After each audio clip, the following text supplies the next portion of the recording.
Be going," interrupted O'Connor in a low voice.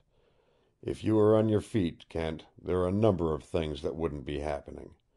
Something mighty queer has come over Kedsty since this morning. He isn't the Kedsty you knew yesterday, or for the last 10 years. He's nervous, and I miss my guess if he isn't constantly on the watch for someone. And he's afraid of me. I know it. He's afraid of me because I saw him go to pieces when he met that girl. Fort Simpson is simply a frame-up to get me away for a time. He tried to smooth the edge off the thing by promising me an inspectorship within the year. That was this afternoon, just before the storm. Since then—" O'Connor turned and faced the moonlight for a moment. "Since then, I've been on a still hunt for the girl and Sandy McTrigger," he added. "And they've disappeared, Kent. I guess McTrigger just melted away into the woods. But it's the girl that puzzles me. I've questioned every scow Chayman at the Landing. I've investigated every place where she might have got food or lodging, and I bribed Mooie, the old trailer, to search the nearby timber. The unbelievable part of it isn't her disappearance. It's the fact that not a soul in Athabasca Landing has seen her. Sounds incredible, doesn't it? And then, Kent, a big hunch came to me. Remember how we've always played up to the big hunch? And this one struck me strong. I think I know where the girl is." Kent, forgetful of his own impending doom, was deeply interested in the thrill of O'Connor's mystery. He had begun to visualize the situation. More than once they had worked out enigmas of this kind together, and the staff sergeant saw the old, eager glow in his eyes. And Kent chuckled joyously in that thrill of the game of man-hunting, and said, "Kedsty is a bachelor and doesn't even so much as look at a woman. But he likes home life." "And has built himself a log bungalow somewhat removed from the town," added O'Connor. "And his Chinaman cook and housekeeper is away." "And the bungalow is closed, or supposed to be." "Except at night, when Kedsty goes there to sleep." O'Connor's hand gripped Kent's. "Jimmy, there never was a team in N Division that could beat us. The girl is hiding at Kedsty's place." "But why hiding?" insisted Kent. "She hasn't committed a crime." O'Connor sat silent for a moment. Kent could hear him stuffing the bowl of his pipe. "It's simply the big hunch," he grunted. "It's got hold of me, Kent, and I can't throw it off. Why, man—" He lighted a match in the cup of his hands, and Kent saw his face. There was more than uncertainty in the hard, set lines of it. "You see, I went back to the poplars again after I left you today," O'Connor went on. "I found her footprints.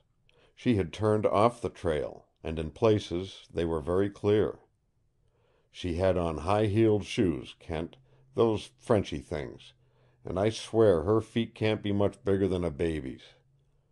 I found where Kedsty caught up with her, and the moss was pretty well beaten down. He returned through the poplars, but the girl went on and into the edge of the spruce. I lost her trail there. By traveling in that timber it was possible for her to reach Kedsty's bungalow without being seen. It must have been difficult going, with shoes half as big as my hand and heels 2 inches high. And I've been wondering, why didn't she wear bush country shoes or moccasins?" "Because she came from the south and not the north," suggested Kent. "Probably up from Edmonton." "Exactly. And Kedsty wasn't expecting her, was he? If he had been, that first sight of her wouldn't have shattered every nerve in his body. That's why the big hunch won't let loose of me, Kent. From the moment he saw her, he was a different man. His attitude toward you changed instantly. If he could save you now by raising his little finger, he wouldn't do it. Simply because it's absolutely necessary for him to have an excuse for freeing McTrigger. Your confession came at just the psychological moment.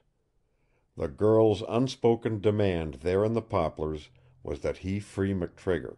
and it was backed up by a threat which Kedsty understood and which terrified him to his marrow. McTrigger must have seen him afterward, for he waited at the office until Kedsty came. I don't know what passed between them. Constable Doyle says they were together for half an hour. Then McTrigger walked out of barracks, and no one has seen him since. It's mighty queer. The whole thing is queer.